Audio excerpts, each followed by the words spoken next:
Show everybody how you eat with a spoon. Mmm. Are you showing off now? Because that's the first time you've done it like that.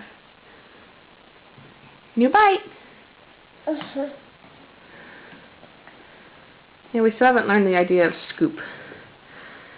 And for a girl who holds her spoon, her pencil so perfectly. She always wants to hold the spoon at the end like that. With pencils and pens, you can't get her to grip with her fist for the life of you. Can ya? I'm going to take another bite, or are you just going to play? Oh, you don't know?